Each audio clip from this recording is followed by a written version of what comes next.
glass of cannabis. It's been a glorious year. I want someone in here to stand to their feet and tell me their best way to smoke. Who will it be? You right here. What's your name, girl? Not him. It don't really matter when we all agree. What's your best way to smoke? Cause I'm rolling it up. Smoke like I ain't had enough. What's your best way to smoke? Cause I'm rolling it up. Smoke like I ain't had enough. What's up with y'all out there? This the Best Way to Smoke podcast, and you smoking with Big J. And Serpo Jr. Make sure you hit the like button, subscribe, and tell a friend. Yes, do that. And we want to thank everybody for tapping in with us. You know, we appreciate the viewers and the subscribers that fuck with us. So we got a special guest in the house tonight. We got Uncle Emo in the building with us. Yeah, what's up, Unc? How you doing tonight? What it do? Man, that's what I'm talking about. So before we dig all the way into the show, we usually do the best way to smoke tips. So we want to ask you, what's the tip you got for the stoners out there? I carry my shit like this on this size. Them little joints go out too fast. I can't smoke no backwoods, and I don't fuck with no blunts. I only smoke raw back to back filled with goods. So I keep them long like this so they can last for a while. So I'm trying to get everybody to get on what I call Unc Emo fingers.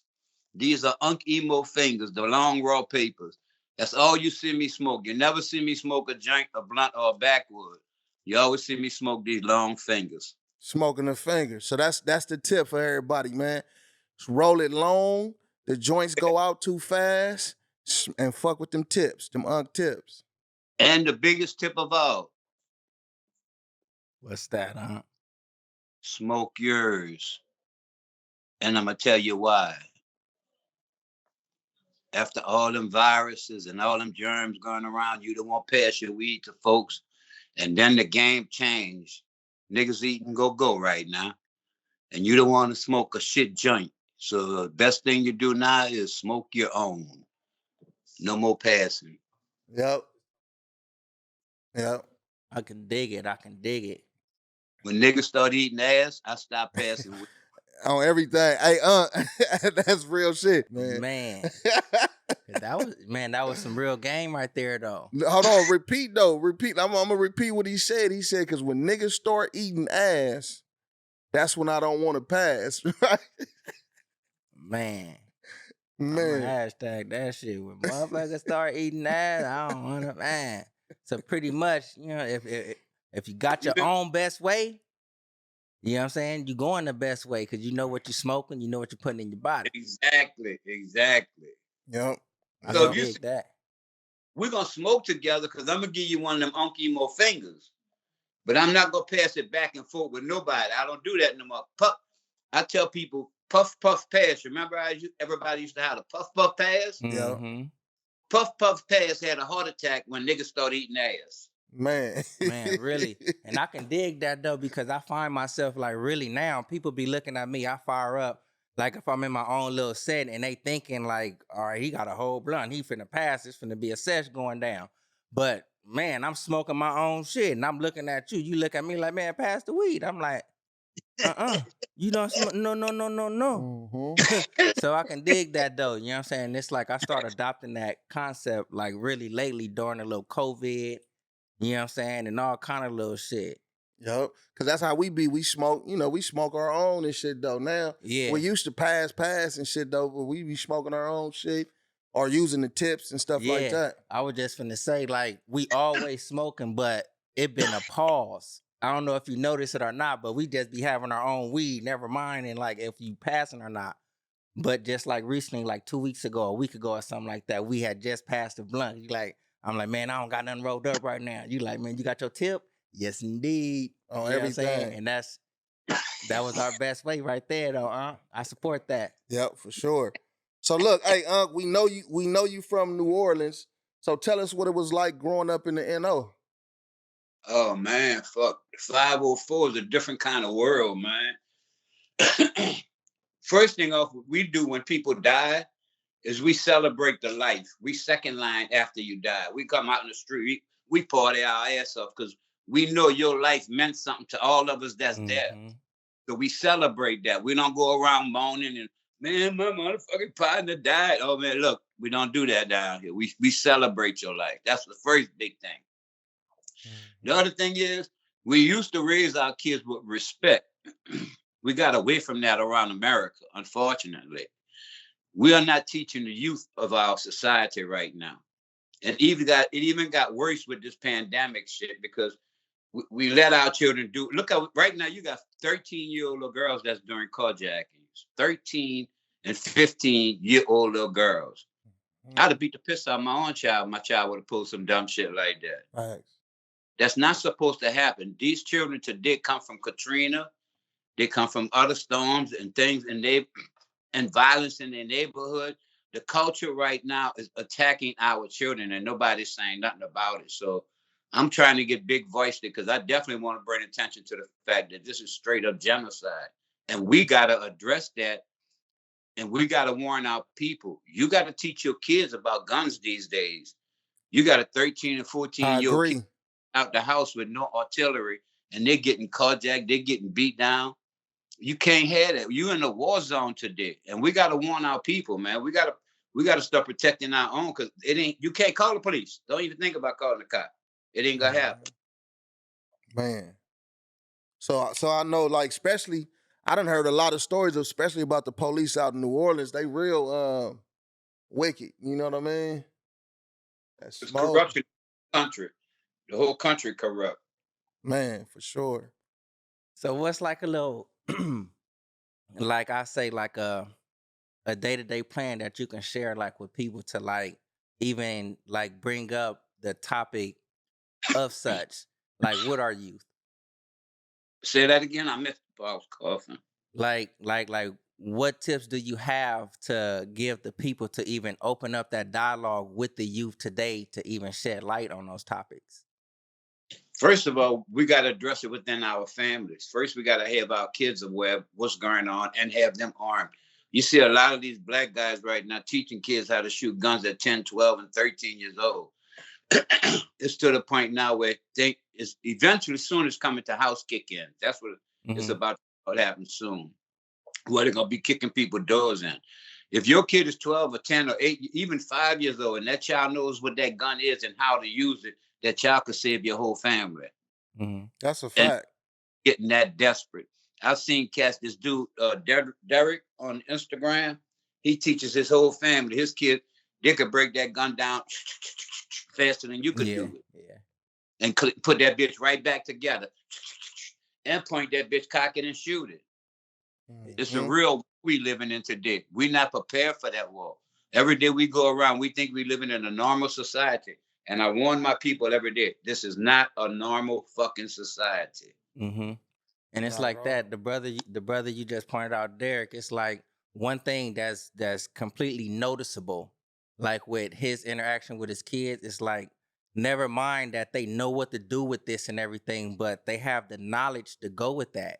Exactly. They know laws, they know regulations and all of that type stuff. So that's like, in my opinion, that's the proper way to go. Yep. Because them are not going to be no 13-year-old, 14-year-olds going to do something idiotic. Yep. It's going to be like how you say, in defense of me, my family, or whatever it may be in the case. But like for the ones that's just free falling out there, like how do we get them like to even like acknowledge this? We got to get to change the mindset of our kids. I want to use cannabis for the very purpose of what it was given to us for, to save these. We get these kids that want to be gangsters involved with growing cannabis, manufacturing cannabis, making clothes out of cannabis. It's called a distractive measure to get them involved in something where they're going to make money legally.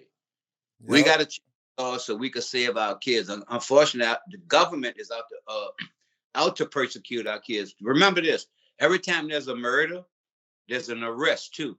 So that's backsides, both sides. That's two families suffering. Yep. Right. So this is, and I keep telling people, y'all got it's straight up genocide by design, but it's genocide against all poor people. But it's mainly against black people. There's a big of the white race being wiped out. That's why the Republican Party is fighting so hard to cancel your voting ability. There's a fear that there's not going to be enough white people to keep producing white people. Too many mixed marriages, too many gays, too many things that's happening to their race where they're losing too many numbers. And they preach this heavily on the sites, on these racial sites on the internet. Fight for your race. Don't let your race get wiped out. This is what the hate speeches be to these kids. Yep. This is what drives kids over the edge and want to take over the fucking capital. They're fearful of losing their whole entire fucking race. Remember, basketball and football was mostly an all-white sport. Now you can't find a fucking white boy on the basketball court. Yep. So they feel the same thing in life, that we're going to take over and start putting them in situations like they put us in. That's what they're preaching, the hate groups. And this is why we got to be so careful. And that's why we got to arm our families, because we don't know what these folks going to do when this man go to jail. And he going to jail. Yeah. He's going to ask for a race riot when he go to jail. He's going to ask his people to stand up and don't let him go down. Watch how pitiful this motherfucker going to look when he don't have nobody fixing his hair every fucking day, wiping his ass every fucking day. Watch how pitiful this motherfucker going to look. Yeah, I think it's going to happen too, because if anybody else pushed that to happen the way it did at the Capitol, then they would have been in jail already. He should have been in jail. You know, but it's a cold situation, man, and you definitely right about that. We gotta teach our kids even just how to survive, as far as not only combat but economically, financially, to know how to invest their money, to know how to start their own business, work on their own, and not necessarily go work for somebody. You know, there's always steps in doing stuff. And you might have to go work for somebody though, but have the mind frame of like, shit, I want to own my own stuff and create generational wealth for my family. Right. But this is what you got to preach to your kids. It's not about going to school and get an education. Yep. It's about getting that kid to find out, what do you love? Facts. Facts. What you love, and I get you to nurture that. That's where your greatness is going to come out, because you're what? You're doing something you love every day. You're jumping out the bed to go do this because this is what you love. It's different than getting out the bed, man. I gotta go to work. Oh, fuck this. Man, for real though. Jump out that fucking bed. Yep. So look, I read something that said that you moved to LA in 1967 when you were 17, and that's when you got introduced to weed. So can you tell us about that? Look at the connection I got to LA. My little brother was born in LA in 1954. All right, I was 4 years old at the time. I came back to California in 1967 before I went into the military. I came back to California in the military. 82. I came back in 2009, 2011, 2014, 2018. And I left there in 2019. If you don't mind me asking, what part of LA? All over. Encino, Pasadena, Monrovia, Seal Beach, San Francisco, Compton, all different places. That's right. So like you say, you first went to the Army in 67? I went to the Army in 1968. In 1968, like just give us a brief little, like how was that back in those times right there? Well, it was fucked up. For a black man. No, let me give you a quick pitch. Me and my brother moved to California in 67. Back up a little bit, Okay, yeah, I forgot. Yeah, so we can see. There we go. Brother moved to California in 67. We had a fight in New Orleans, a neighborhood fight. My mama got scared, so she shipped us to go stay with my dad in California. That's where my real dad was living. So we go out there and stay with him, but shit got bad. He got a little aggravated with me because he had two girlfriends and I couldn't keep their names straight. One name was Marilyn and one name was Marion. How you got two girlfriends with M? Motherfucker, I'm 17 years old. I'm young, hot, and heavy. I ain't got time to remember. So I would accidentally call him the wrong name. He got pissed off. So he told us we had to go. My brother decided to go in the Air Force, which left me by myself. I couldn't stay there by myself. I would have had to go back to New Orleans. So we go to the recruiting place, and this bitch at the recruiting office tell me, now I'm 17 years old, turning 18 in a couple of weeks. If you sign on into the Army for 3 years, I guarantee you won't see no parts of Vietnam. My pa was so ready to get rid of me. Yeah, that's where you go in the Army. Take your ass in the Army. I signed the fucking paperwork for 3 years in the Army, right? That was December the 6th, 1968. December to January, February, March, April. April of 1969, I was in Vietnam. Man.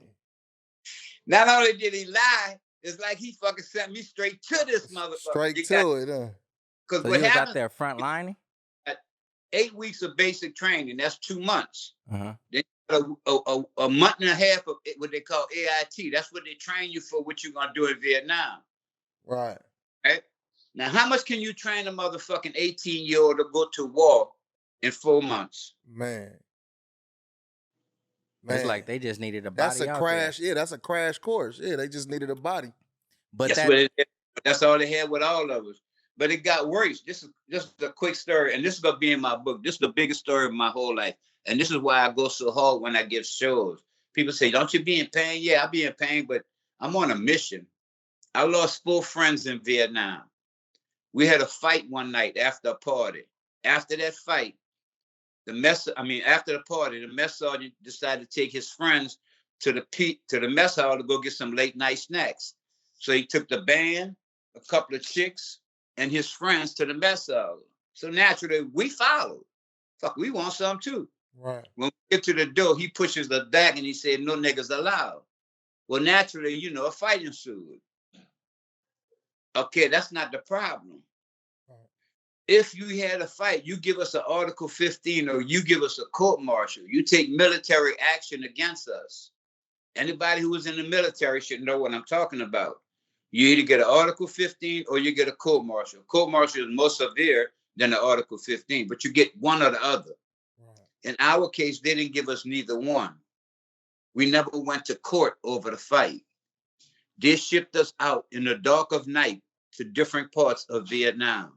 And they changed what we were trained for to different MOSs. Man. It was fucking illegal shit, dog. Ain't no way you do that to somebody who's serving the country. And you did that to 18 and 19-year-old children. MOS, so what is that? When the story come out, dog, it's gonna be all over. That's why I'm trying to get this fame. I got to deal with God. All that's gonna be in the book, my deal with God and stuff, to get this to where it needs to be, so I could find one of these cats. It's on the journey. It's a mission, my nigga. I can't never stop. Man. So that was the last time you seen those other. I was 18 fucking years old. The night at the station when they were shipping us out was the last time. I don't know their name. I don't know where they live. I don't know what they live. I don't know nothing about them. I just know we were 18-year-old children. Man, that's crazy. And then make you laugh. After that, I did all disrespect for the military, right? So I'm just trying to get through this shit so I get back home and keep myself alive. When I go to the unit that they sent me to, right? It was dark time, nighttime. They put me on the plane to go to this place called 510 Engineers Company. When I get to the airport, I check at the airport, they said they got a thing called Engineers Hill. So I go up to Engineers Hill. It got from 501 to 509 on Engineers Hill. I go back to the airport. I look all around, ask anybody at the airport, do they know where 510? Nobody knew where this company was. So what would you do in that case? You go back to your old company, right? Yep. I go back to my old company to tell them I can't find my new company. They immediately arrested me and charged me with AWOL. What? Man. I got records of all this, my nigga. I got paperwork from 1970 when they kicked me out the Army. So when I come back from Vietnam, I'd already lost 2 stripes over there because I got in trouble again before I ended up coming back. So I lost 2 more stripes. In that little short time before I got in trouble, I had made it to what's called an E4. I had got 3 promotions. Yeah. That's how good my career was going. until that night. Hmm. Man. So they fucked my whole life up, dog. I was gonna come out that bitch a sergeant at least. Mm-hmm. Fuck my whole career up. Give me an Article 15, knock one stripe off. Let me continue to get back on top. But don't ship me out like a slave in the dark of night. Man. Man, that's crazy. And But it get worse. When I come back from Vietnam, guess what them motherfuckers did to me? What? Send me to Fort Carson, Colorado to train to go to Vietnam. after you just came back from You, Vietnam? thank you for hearing what I just said. After I came from Vietnam, they sent me to Colorado to train to go to Vietnam. In other words, let's just fuck this nigga brain all up. Yeah, that's crazy. They Man. telling you sign up, we not gonna send you to Vietnam. You sign up, they send you to Vietnam. You come back and they train you to go to Vietnam. To go to Vietnam. Man, that's mind-boggling just saying it. Mm-hmm. That's crazy. So it started fucking with my brain so bad I couldn't take it anymore. They kicked me out.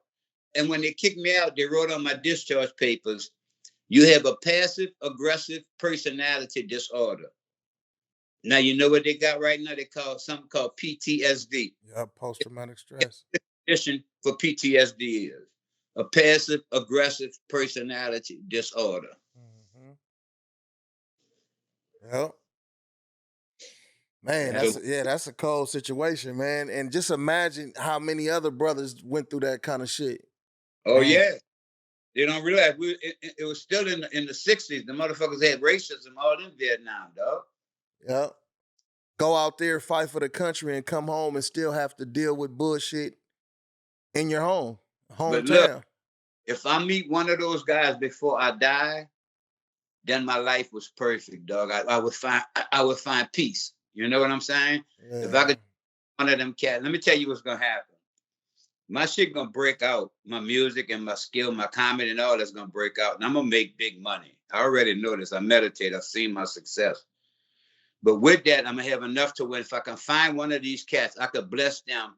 First of all, once I find one of them, I'm gonna have proof of the case, and then I'm gonna win their case so they can get all their money from back pay and shit for being fucked over by the government. So they're gonna immediately become millionaires, and their family, if they did, gonna get that monny. Mm-hmm. You guys, all them years when you done fucked over them. That's deep.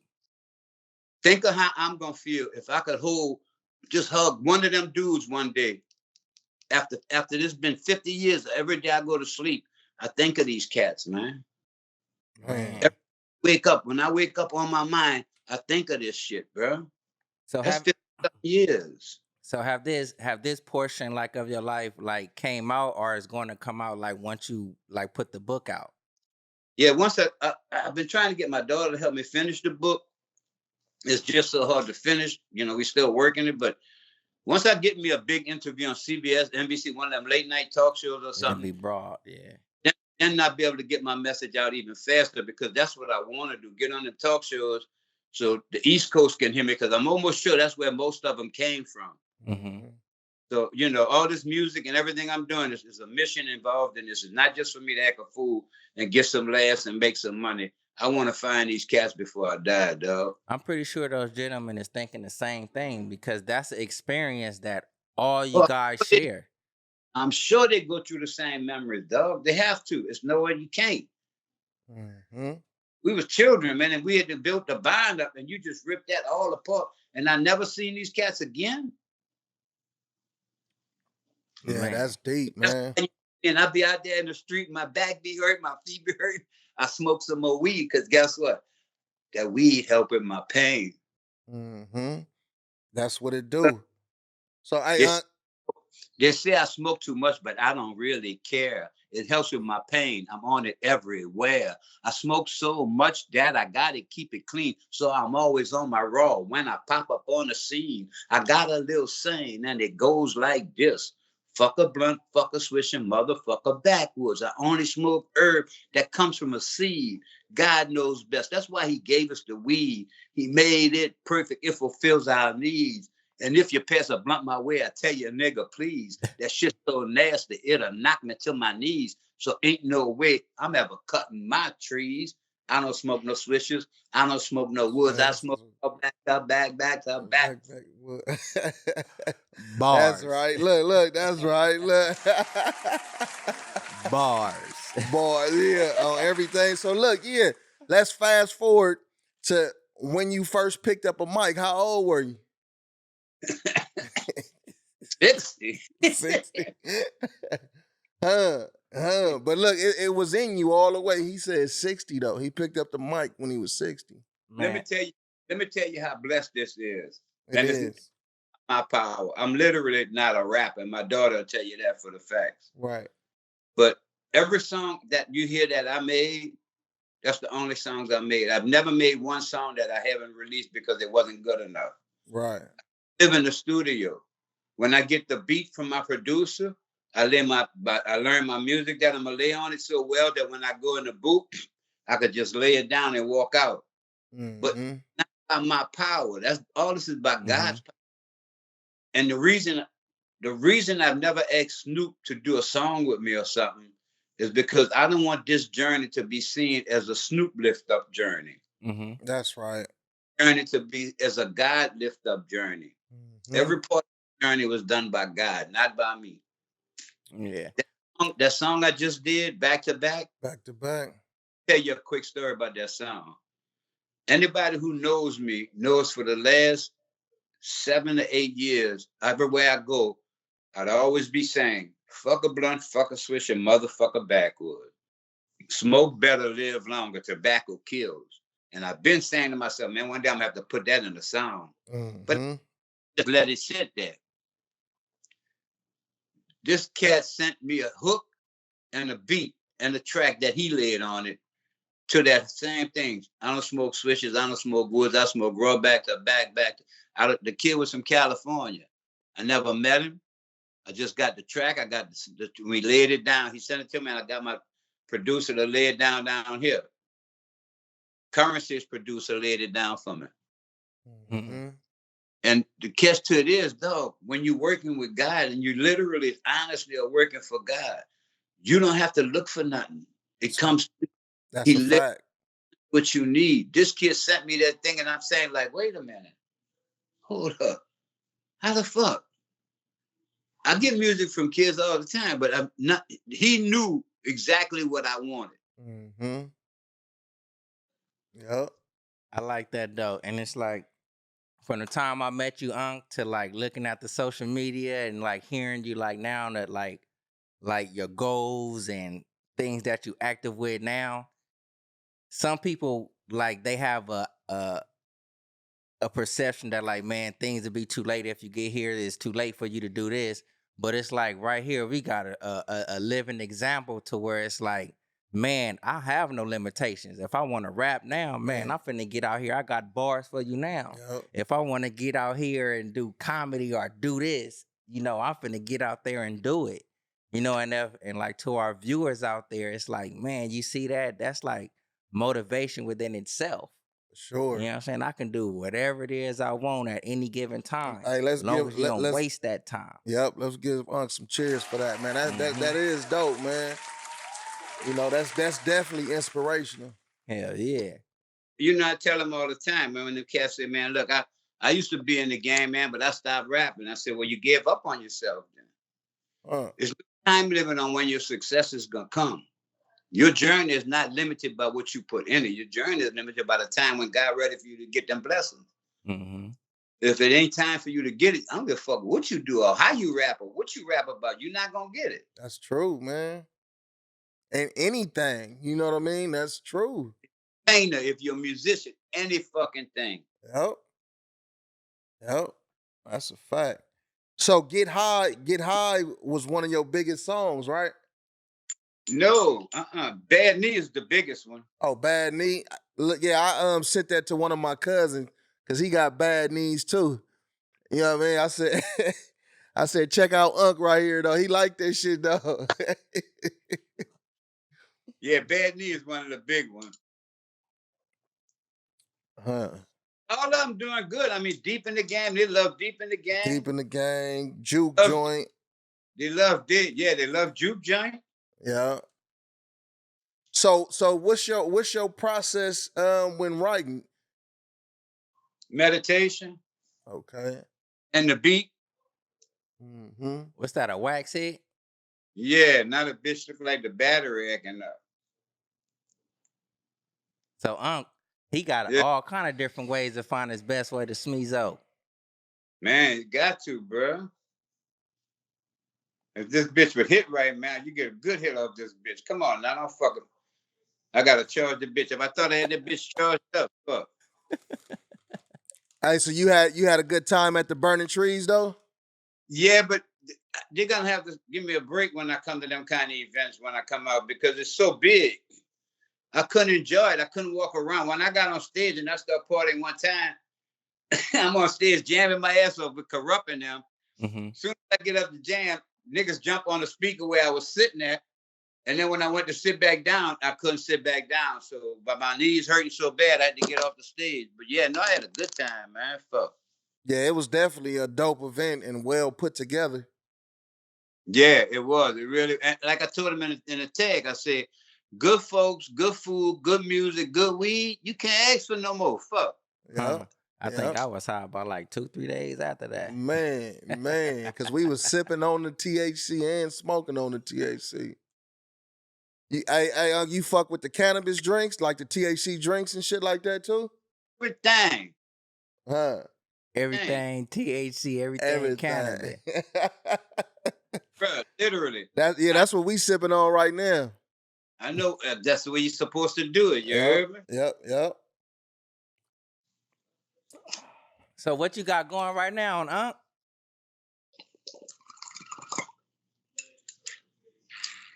Hitting that shit. Yeah. That's what I'm talking about. That's the best way right there. Yeah. Oh man, that's right. So you back out in New Orleans right now, right, Unc? Yeah, I'm back in New Orleans, but I'm coming back to Cali for the Ice Cube concert. Him and Snoop and them. Oh yeah, I seen that. Yep. The 19th. Yep. Do you be fucking with like the Kush stocks and stuff like that? Like, do you be fucking with like Kush stock and the High Times cannabis cups and shit like that too? Yeah, all that. But just to catch it, and I preach this all the time. Remember I tell you all things in God's time, right? Yep. All of them fuck with me, but none of them ain't never hired me yet. Huh. All right. When my shit break in this national scene, I get one little fucking on one of them CBA, like I told you when I talk to. Yeah. My price is gonna be my price. Mm-hmm. Because I'm not gonna have to do nothing. I'm already in nice shape. I don't need nothing else. Everything that come now in my life is gonna be to bless my family and to bless my people. You know what I'm saying? I'm already nice, bro. I ain't hurting for nothing. You know what I mean? Every month I can smoke all the fucking weed I want. I can travel when I want. I'm not hurting for nothing. But I want my family to live a better life, and I want to feed 1 million people before I die. And I want to hold tight and hang with my partners that I lost in the war. That's my goal, dog. Yeah. So when Katrina happened, was you in the city when Katrina happened? No, we had the folks that was left in the city was diehard folks. See, we always go through hurricanes in New Orleans. Been for years. Right. We had Betsy. Yeah, we had all these hurricanes before. But when we see a fucking level 5 of what Katrina was, we know to get the fuck out. Most of the folks that stayed behind in New Orleans didn't have vehicles to drive out. That's the real. They were supposed to get buses. Stuck. Yeah. Supposed to get buses to get a lot of them people out. What happened was they staged the buses up in Lake Charles and they never got to New Orleans. So that's why so many folks was left in that city. And plenty of my friends stayed. They had cars and they still stayed. Their heads was hard. You try to tell them, man, look, that shit too big. Get the fuck out. But they're saying, man, we could ride that bitch out. Now, after it happened, they always like, I'll never do that again. But so I'm more wise than to be foolish enough to think I can compete with something that big coming at me. That's a fact. So did like little hurricanes happen before? Like to where it's like people then like survived it and they just had that in their mind to where it's like, man, this ain't nothing. I ain't leaving my house.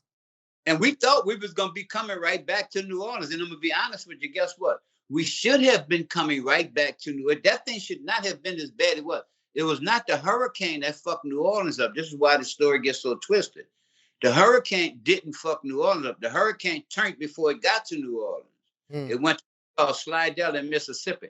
You know the twin stand, the bridge that separates New Orleans from Slidell? You know what I'm talking about? Anybody? No. I'm not familiar with it. If you go out different parts of town, they got a bridge separate. Well, they got a big bridge that separates New Orleans from this part called Slidell. Okay. That hurricane turned and went. That when they finished with that bridge, all the parts of that bridge was lifted up and stacked up on each other. The wind you could see where the wind just picked up all that concrete and piled it up. Total fucking up. That's where the hurricane went. What happened in New Orleans was they left barges in the canal, and the barges was hitting the canal like that, and that broke the levee. That's what fucked New Orleans. Flooded the town. And once New Orleans flood, the water can't get out. It's a bowl. Yeah, that's what I was gonna ask too, because it just stayed. You know what I'm saying? Like it's in Man. Yeah, that was a cold situation. I can't imagine nothing like that, man. So what you got going out there in the NO right now, nah? I don't do too much in New Orleans. I try to stay out of my city, man. It's fucked up. Them Like, youngsters. Ain't no cannabis, no cannabis clubs, no nothing, no like. Well, you know, it's just medical down here. Yep. Yeah, they not totally they ain't recreational. It's just medical. Not recreational.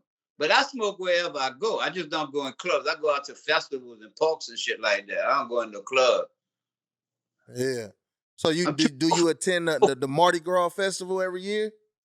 Huh? Do you attend the Mardi Gras festival every year?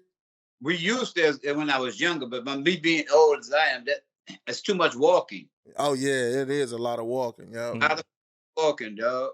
But when I will get out, I'll go park my truck by the second lines and shit where the Indians be at shit. I'd get out like that. Yeah, that's right. Look, walking.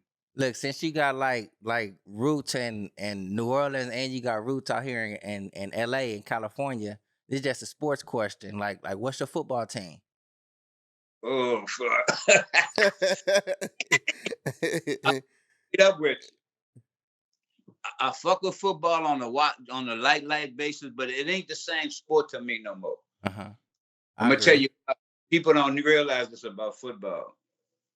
Back in the day, the players had a vote, and they decided that the owners wasn't paying them enough money, so they decided to instead of practicing 5 days a week with pads on, we only go practice 1 day a week with pads on. The rest of the week we just running patterns. We not hitting each other hard all week. So to me, the change in football so much is almost like flag football. You can't touch the quarterback. You hit the receiver. And the hardest part about football is I can't bet on it because too many fucking injuries every week. Man. You can't tell who gonna be in the fucking pocket, who gonna be on the wide end. You don't know because every week as that game, you're getting 3 or 4 injuries per team.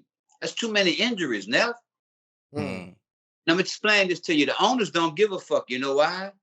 They generate the money. Oh, as long as they market football, they got a replacement. Hey, Denver play a football game without a fucking quarterback. You remember that? Yeah. That's the Bronco fan. Yeah, right there. Oh yeah, I'm a Denver Bronco fan. Well, you remember when they made y'all play without that quarterback? It was, a while back. Yeah. 2 years ago. Yeah. It's crazy, but see, this is what and I can't make people understand. All this shit is a distraction to keep us from paying attention to what's going on in society. I agree. Whitey is so fucking slick, my nigga. These motherfucking corporate motherfuckers that run this world and this country are so slick. If I keep poor folks concentrated on other bullshit, they're never gonna focus on what's going on in society. Hey, just like that Popeye, that chicken sandwich when everybody was going crazy for that fucking chicken sandwich. Marketing. I still ain't ate one of them motherfuckers though.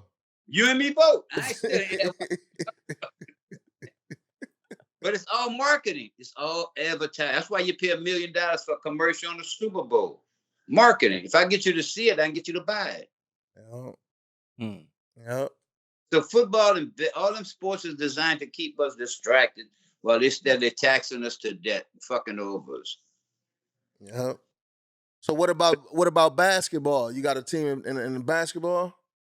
Yeah, I'm always gonna be a LeBron fan, man. That nigga, the Lakers, fuck. You know, I'm West Coast with that. That's what I'm talking about, Hey, Yeah. hey, yeah, I'm with the Lakers and all that, but like with LeBron, like I just read something, like it was a little while back. Chauncey Billups, Right. he stated the different, like with the greatness, the GOAT talk. He like the difference between like LeBron and Jordan is like Jordan stopped a lot of Hall of Famers from getting rings. You know what I'm saying? He stopped a lot of people from eating. But LeBron James, everybody get rings. You know what I'm saying? They was like that right there. It's like, yeah, you can be a great whatever, but it's like when I was here, I played to be the best. As far as Jordan, nobody's gonna get nothing. I don't care how good you are. You know what I'm saying? And He LeBron did that ain't for did 6 that. years, but early on in his career, he wasn't doing that. No. Let me explain something about Jordan right quick. Jordan was dominating in the NBA when the NBA was at its weakest point.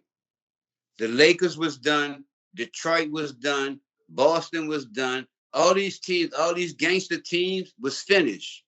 Mm-hmm. He was competing against teams. The toughest team Utah, he had, Houston and Elijah Wine and them. And Utah, yep. And Barkley wasn't shit. Come on, man. Charles Barkley's still in the public eye today, and that motherfucker wasn't shit then, and he ain't shit today. On the real. So you think like the I'm just gonna say the Shaq and Kobe era, that you think that's the toughest the NBA has been? That was tough as a mother. Dude, if Shaq didn't leave the Lakers, that was 5 years. For real. For real. If he didn't leave the Lakers, that was 5 fucking. There wasn't nowhere nobody's gonna stop them two, dog. Man. Yeah. That's my era too, though. It's like even though I made the comparison, you had Spider-Man and King Kong. What more you fucking need? Man. For real though. That's what I grew up off of, though. You know what I'm saying? I came around like at the end of like the really Jordan era, but I came up with like Kobe. You know what I'm saying? Kevin Garnett and all them, like the tough ones, the Spreewells and all that. I'm gonna take you to the hoop right now. Guess what? I would love to have seen the Lakers with them. What year the Lakers though? With Magic. Didn't Magic come back for a little bit, like when Kobe was on the squad? Nah. Dude, that was a team. Kareem and them would have fucked with Shaq and them in a big fucking way, dog. Yeah. Magic and James Worthy, Lord have mercy. Man. And Coop, man, they had so much fucking shit on that fucking Laker team. Them. Yeah, they did. Yeah. That there, nobody in the NBA will eat if you ain't a Laker. Oh, them Lakers there was a motherfucker, dog. Yeah. What you think about the state of the team right now, though? What's going on with like how the last season played out, going into this season coming up next month? I think there was so many just distractions last year, man. Fuck. You know, you got so much other shit going on with all this fucking virus. People can't get here. You can't move around. All that other shit. There's so many distractions. You can't get your fucking team in line. It's too much shit. Mm-hmm. I think they got too much talent. I think they're going to put it together this year. Yeah, I can see that too. I just want Anthony Davis to stay healthy. If he stay healthy, then I think we can go a long way. Yeah, and I think he's going to be good this year. Yeah, he got to, man, because there's a lot of people that's talking down on him right now. You know? But it's them injuries, though. Before he came by y'all. Yep. He was out there dominating and shit too, though. But the young Pelican squad, though, look cool, too. Yeah, they're going to be nice. They're going to be nice. Yep. It's going to be a good year. It's good people can get back out again, man, with all that other dumb shit we went through, man. Yeah. Saying it's good that people not, you still talking, pushing some more shots up a nigga ass, but man, you don't need all them shots. Did you take any of the COVID shots? I had to, man, because for travel. So they fuck me. Yeah. Right. I got 2 of them bitches. Ain't nothing ever happened to me though. So with all the little shots and stuff, you was still cool though. I ain't never had no reaction from it. So, so when was your first time going on stage as a comedian? Oh shit. Lord have mercy. That was 19. Fuck, that was in 60. No, it was in 1970 when I came out the army. Oh, okay. So you've been at it for a while with the comedian. Yeah, but it didn't last long. Right. It was just like after I got kicked out of the service, I went to California for a little while to try to make it happen. You know, because I just got a bad discharge. So I was living out there for like about 3 months, and I got hooked up good with some good folks, dog. But it was so expensive to stay out there. Yeah, yeah. I was at the comedy club one night when Red Fox and your boy Skillet and Leroy was in that bitch. Huh. Motherfucker had me open up one night for them after, but me going there 4 or 5 times. Big. That's big. Yeah, that's dope. Yeah. Dog, I had a good set too, you know what I'm saying? But it just wasn't my time. So by the financial side of me not being able to afford it, even though I had made good friends with a lot of them folks, I still had to come back home because I couldn't afford to stay out there. I mean, out here in California. Yeah. I didn't do nothing again. Like I said, I had got a bad discharge, so it took me a while to get back on my feet. And then I didn't get my discharge upgraded back until 79. Right. I got hired by the post office. And then in 83, after being hired by the post office, I got in trouble with this supervisor trying to take my job from me. And I had what they called an attempted suicide. But in reality, what it was, I was crying out for help to keep me from killing this bitch. Yeah. I had PTSD real bad. You know what I'm saying? Post-traumatic. I got it. I had it bad. And he was fucking with me with my job. So I went home. I got all my drug shit out the house. I got out my house, went up on the roof of my house with a pillow and a bag. And I called the police and I called the newspaper. And then I called my aunt and told my aunt, tell my mama to get to my house because something going down. So I go get on the roof with the weed, got one joint, got me a pillow in the bag, this pillow to sit on because I had hemorrhoids. And I got the gun, but the gun's sitting on the roof. So I hurry up and smoke the joint waiting for the police to come. Kicks, when the police pull up, kids by the fence, they was playing basketball across the street. I lived across the street from a park. They come run to the fence. When they come run to the fence and the police pull up, the kids start howling. I'm on a 1-story roof, right? So the kids, jump. Hey, look, though, Unc, I'm still tripping off the part you said, man, but I was sitting on the pillow because I had hemorrhoids. Yeah, bro. Look, that shit hurt like a motherfucker. Oh, man. I wouldn't have been able to sit down. Oh, everything. That's crazy. Oh, man. And finally, we start talking and shit. He said, what you doing? I said, I need somebody to stop me before I go kill my supervisor. But the newspaper, they didn't let the newspaper get close to hear what we were talking about. So they just picked it up like a suicide attempt since I was on the roof with a gun. Right. Story short, I threw the gun down. I come off the thing. I'm thinking I'm going to jail. I put my hands behind my back and shit. All the police going getting the fucking cars and they leaving. I said, hold on, who taking me to jail? They had one police there and a priest there. After the priest and the cop talked, the cop left too. I said, it's just me, a priest, and my mom. I said, what the fuck going on here? Hold up. I'm looking for the jail for the publicity. You know what I'm saying? I'm thinking I need to be going out of town. Lock me up. Fuck, I want nothing. Look, quick question. As far as like with the PTSD and stuff, like at like the more you got into like the weed or whatever, did that like calm it down or did you?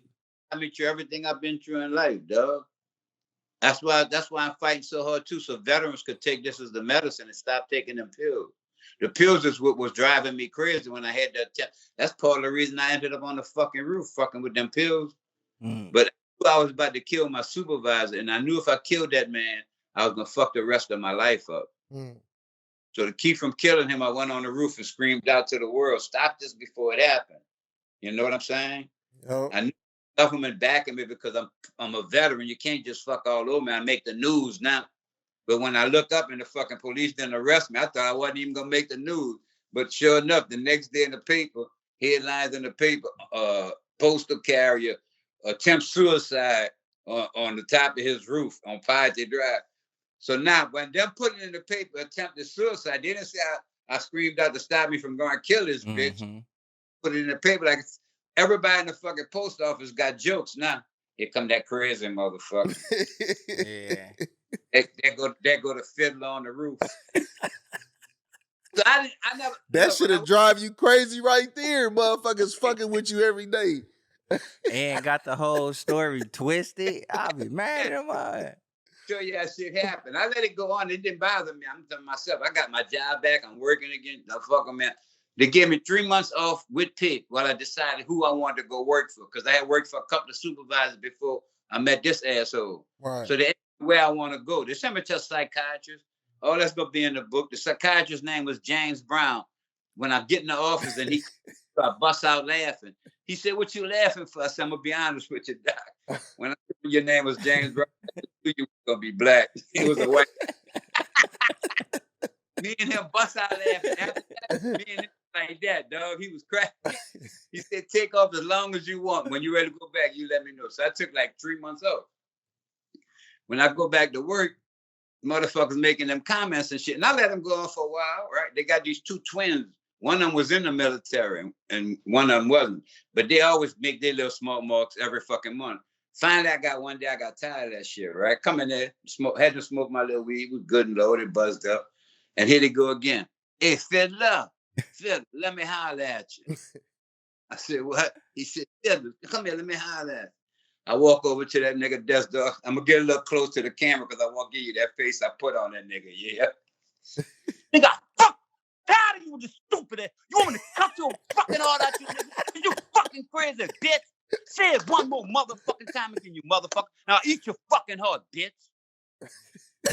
Hey, he probably like, oh shit. I walked up and went to my case. Guess what? Them two motherfuckers, I ain't never heard a word of them two bitches again. They gave you a bonus after that. Like, I ought to deal with that. Don't fuck with me, niggas. You fucking stupid. Oh man. So with you being a cannabis, a stoner, a cannabis advocate, so are you paying attention to the federal decriminalization of weed? Do you want to see that shit happen? Well, when the feds take over, it's not gonna be as good as we thought it was gonna be. Really, people saying. Yeah, it's basically, you got to remember, feds is low down motherfucking government control shit. Once they go legal, they're gonna literally try to bust down all these little mom and pop places. Yep. You know what I'm saying? And that means anybody who's growing cannabis illegally, which everybody gonna be growing illegal when it's legal, fuck. But they're gonna definitely put pressure on people. You're not gonna be as free with it as you want. And then the taxation that you do with cannabis money, they're gonna tax the fuck out you on that shit. Literally. But at least you're gonna move money. And cannabis is this the good thing about cannabis, why you want to grow it too when you get a chance. It's the most giving plant they got. When you grow a cannabis plant, that motherfucking bottling branches that don't get the light while you're growing it, you cut those bottling branches off and you clone them. You put them in pots and you replant them. All that makes you whole new trees again. It's the most giving product given to mankind. It's not like when you start a grow process, you steadily going to buy all these seeds. Once you got some good seeds in that process, that plant got it, that's the one you want to keep growing. Yep. And you're going to keep getting branches off of the bottom. All the time you grow again, get branches off the bottom. Even leave you a mother plant, a mother tree where you don't never put that tree in bud cycle. You always just leave it in growth cycle. You could always cut branches off of that and make more plants. It's such a giving product. So as soon as you can, get you a grow operation. I don't have one yet because it ain't legal. I could start a little one because it's medical, but I'm about to be on the road so fucking much soon. I ain't gonna have time to keep up with my shit. Yeah. So have you ever grew before? It sounded like you got some game about growing a tree. Yeah, I was working with this show it's fuck my mind, man. On this. As a matter of fact, it's a good show to listen to sometimes. It's in California. Damn, it's a grow show. Man, that's too fucking old and too loaded. He done already found his best way He to found his smoke. best way. What you Might say, be Aunt? real sure. Okay. Yeah, but yeah, I was on the radio with them when I was living in Cali. Oh, But okay. they tell you everything about the grow operation you want to know. Oh, that's dope. That's dope. So you know how to set some shit up and make it happen then. Yeah, I'm not great at it. I'm not the best at it, but yeah, I know how to grow my shit. That's right. That's I ain't good right. at it. I want to get better at it. Yep. So what's your best way to smoke?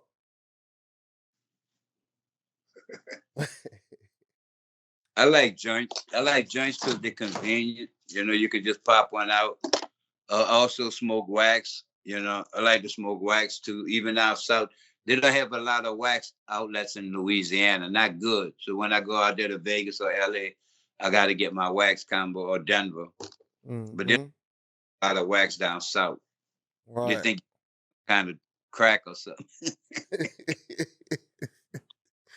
Oh man, that's what's up.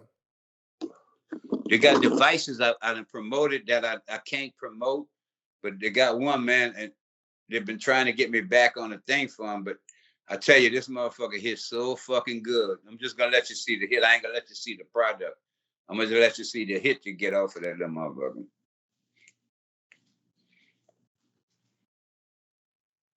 It's a vape.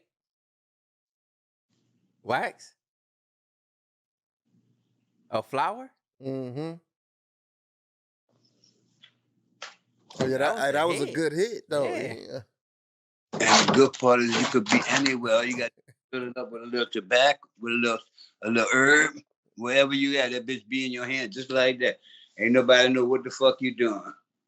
So how Mhm. much like can it hold without you like, you know what I'm saying, describing too much? Unload, you get like 3 good hits like that. 3 go ahead. And it don't take a lot of herb. You know, it really saves you a lot on your product. But you get, especially man, you in your car every day when you riding. If the popo see you smoking something, he stop you to pull you over. He see you do this with your hand. He ain't gonna do you shit. He don't know what the fuck you doing. Mm-hmm. Mm. On the real. I'm clean though. I got my little devices I be trying to mess with. But I want, and right now, I think you can get this motherfucker for $99. Huh. I'm gonna tell you what it is. I don't fuck with him, but it's worth it. It's worth. I think I know what it is, huh? Yeah, I don't want to get him the business, but fuck, I want y'all to come up. You know what I mean? Yeah. It's a good product, and at $99, it's definitely a good deal. You could put like 0.7 grams in 0.3 or 0.7, huh? Not even that much. Huh. Wait, I'm gonna show you right quick. I'm gonna show y'all. I Cause think I got an idea. it takes this much herb, that little bitty hole. Mm-hmm. Now it can't be no 3 grams in that little bitty spot. You know what I'm? That's like a point something. Yep. Yeah. Yeah.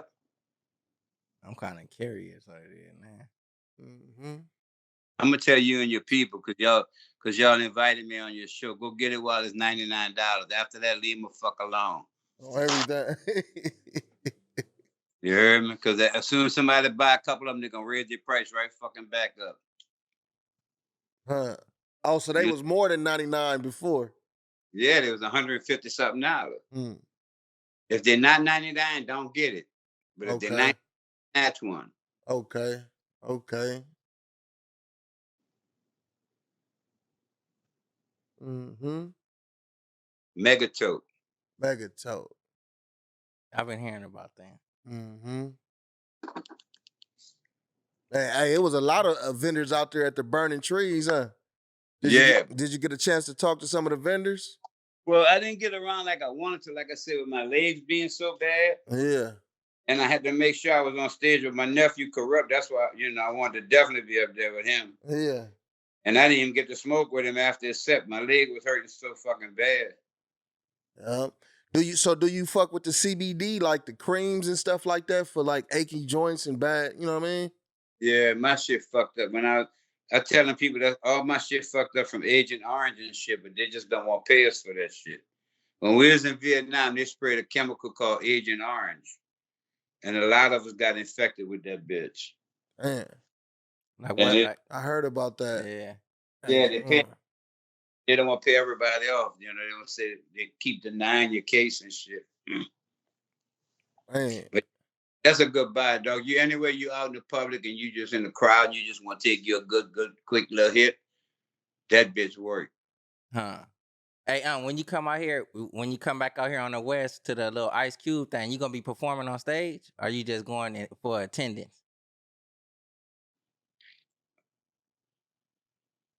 That motherfucker hit though. mhm. That motherfucker hit. He took Yeah, a best way to smoke megatope. I worked with him for a year and something, man. It was good while it lasted, but shit wasn't right. Mhm. But I mean, if I know how good the product is and how good it worked, but when it's $99, I want everybody to get that steal. Yeah, Mm. for real, for real. So what you But asked him, Serpo? I don't think he heard you. Oh, I was saying like when you come back out here on the West Coast to the Ice Cube little thing, you gonna come as for attendance, or you getting on the stage to spit something? if they had me do something, I'd do anything the dog pound want. You know that. Huh. Everything. That's right. But no, I'm just coming to fuck with the family. That's right. That's right. I ain't never met my nephew Ice Cube yet. Uh-huh. Mm.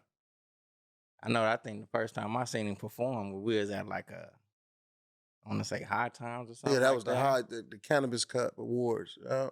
Yeah, seeing Q. That's it. That was dope. Niggas be tripping.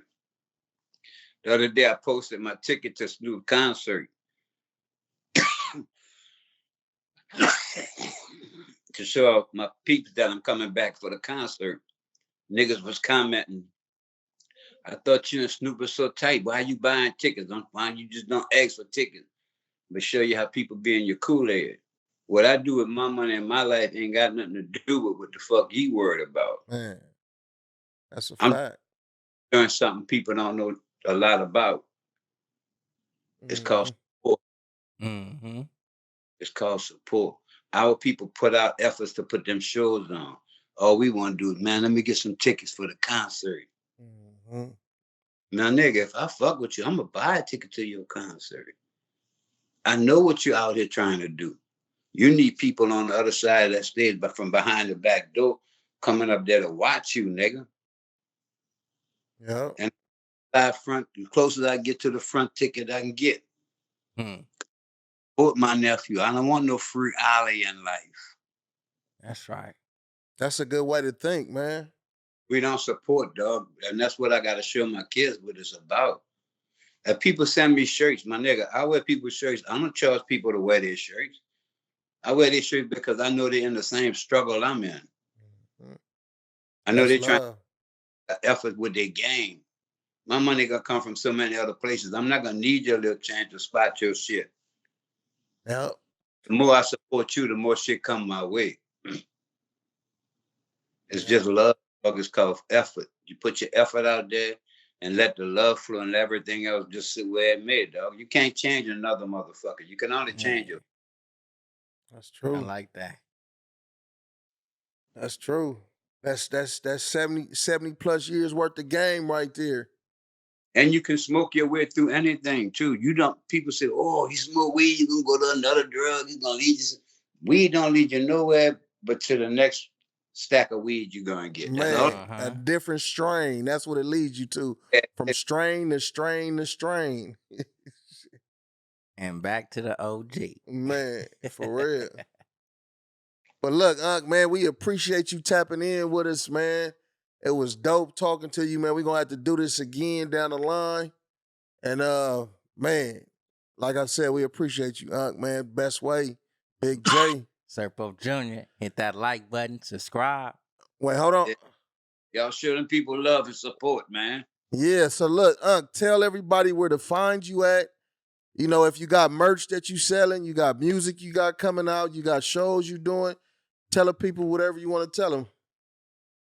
Right now, I ain't doing much of nothing. I'm trying to get my body right. I got shit I'm dealing with physically, so I'm dealing with the VA right now. But I hope by the time I get ready for November, I'm back in shape like I want to be, and I can start doing shows again and shit. That's But dope. I got nothing on the charts. And anybody want to hire me, let me know. Because if you hiring and you paying, I'll make that motherfucking knee work. You hear me? Man, for real, for real. And when you have another show out this way, man, let us know. Cause we gonna buy tickets, support, and come check you out, huh? For sure. On the real. I'm talking about doing one out there with Sling Johnson and Smoke Yours crew. We trying to set one up.